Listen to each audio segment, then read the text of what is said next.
Today I'm going to take the new Electro-Harmonix Big Muff reissues and face them off head-to-head, celebrity deathmatch style against the vintage originals. It's going to get real, really real.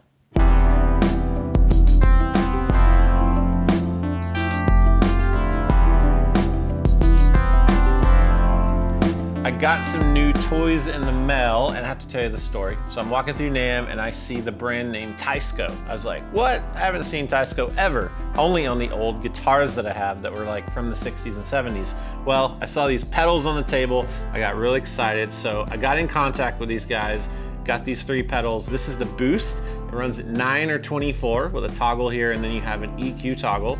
This is the Fuzz, which is an octave fuzz. Can't get enough of it. It's very, very Fox tone machine and awesome. And then this is the Analog Delay with a modulation setting that's super cool and unique. As the repeats go, the pitch changes on your repeat. And look at the enclosures. Look at this.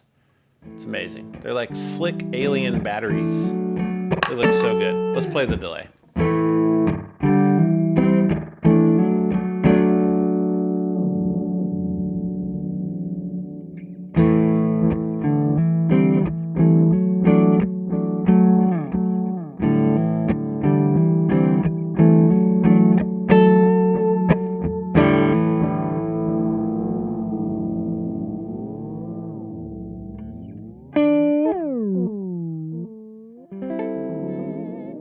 Before we jump into shooting out the new Electro-Harmonix Big Muff reissues with the original classic units, I want to tell you about my rig and what you're going to see and hear. I'm using a Revelator guitar, bridge pickup only, and I'm not going to touch those controls, so there's no manipulation going on with the guitar.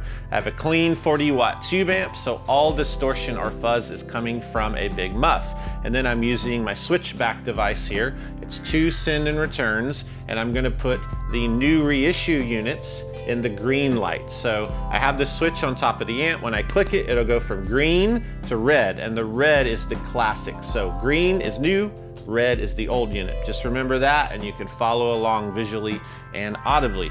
And just know that shooting out 2 pedals of any sort can be difficult because even off the same assembly lines, you can have small differences. So I don't want you guys to get hung up on where pot locations are as you're looking at it, because that really doesn't matter. Some of these pots are old, the knobs are put on in different locations, and that just isn't how you shoot out a pedal. It's all about what's in the circuit and what the circuit potential is, and I'm gonna match them up how I know to do that. I'm also gonna max out the fuzz and the sustain controls, and that opens up that potentiometer. That part of the circuit gets it out of the way, and you get to hear these Big Muff versions in their fullest potential. So with that said, I think we need to get with it. I think it's time. You guys ready? The very first comparison we're gonna do is the new Big Muff Triangle reissue and the original Triangle Big Muff. So the Triangle Big Muff is the version 1. Mike starts Electro-Harmonix in 1968, and then they come up with the Big Muff in 1969. This is actually a 1972 unit, and there's over like 17 variations of the V1. You can even find them that say Guild, because Mike Matthews made pedals for Guild and just put their name on them. So this is actually the same exact pedal inside and out as a true EH Triangle V1. So you can find those out there. Upon shooting these out, the 72 compared to this just didn't feel identical. It didn't feel the same. There was a gating effect that this had on the decay that I just couldn't match up. And then I'm on the phone with Robert Keeley one day, and he mentions he has an original 69, so a very, very rare unit. This is it. This is it against the 72, so 69, 72. But what's really fascinating is the insides. So the 69 has a perforated circuit board, and then this is a printed circuit board. So this thing is really, really rare, and it's obviously what they base this upon. I've seen some reviews online talking about this doesn't sound the same or whatever, but people aren't using the original, like the OG Triangle Big Muff. And I think that's really important. You'll also notice that the controls are labeled kind of crazy. On the 72 and all other Big Muffs forever, it's volume, sustain, and tone. But on this, you have volume, sustain, and fuzz. So for 1969, for 1 year, the Big Muff tone control was called Fuzz. I don't know why, but you just do what you want to do in the 60s. Let's shoot them out.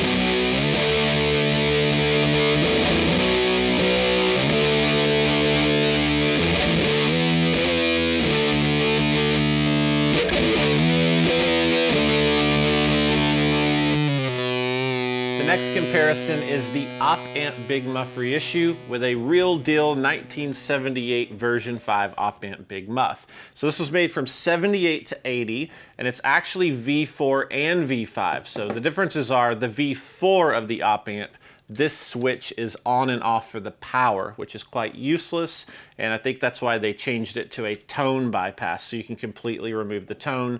The reissue has that as well. So this is called an op-amp Big Muff because it's the only Big Muff ever to not be powered or amplified with transistors. It's done so with op-amps, operational amplifiers. That makes it different a little bit. It's still a Big Muff. It's a little more abrasive, and the tone control is really wide. Now this pedal was kind of overlooked, built for 2 years, but the Smashing Pumpkins used it, Billy Corgan specifically, and it became like a cult classic and really collectible pedal, so much so that the reissue is the color of a pumpkin. You put 2 and 2 together.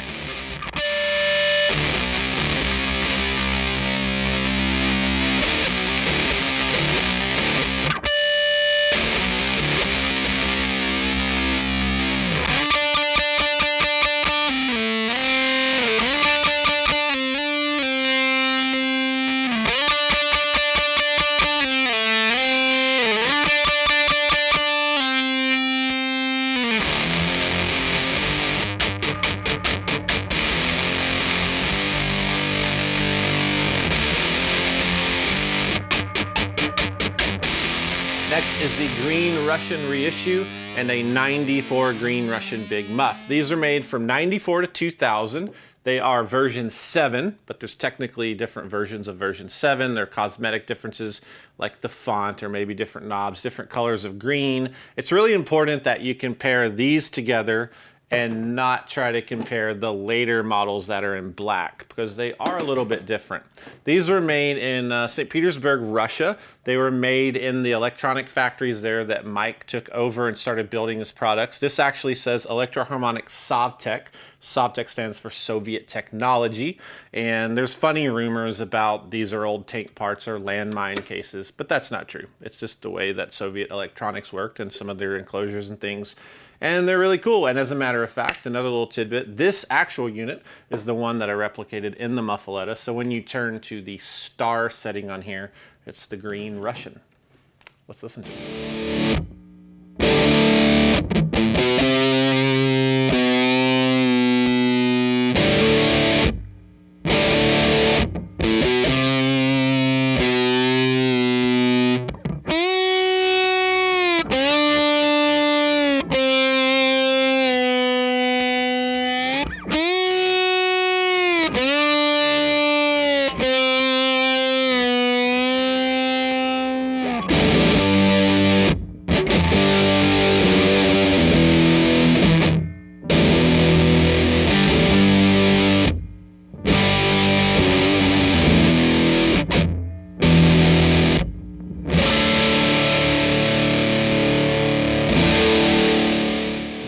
Nano Big Muff. So this is based around the classic New York City Big Muff pie. Silver enclosure, black and red. It's the most familiar of all Big Muffs. This particular one that they're basing this off of is made from 2000 to current, and it is different than, say, an early 80s, like this 1981 Big Muff. Notice that this has no LED, and this does. That's kind of how you tell the newer 2000s version from a vintage original, and they do sound a little different. This is designed by Fran of Frantone Electronics. She she worked for Mike Matthews and designed this over the course of a few months. And she has really incredible pedals of her own. You might see those on the used market, but that's what's going on here. Let's listen to it.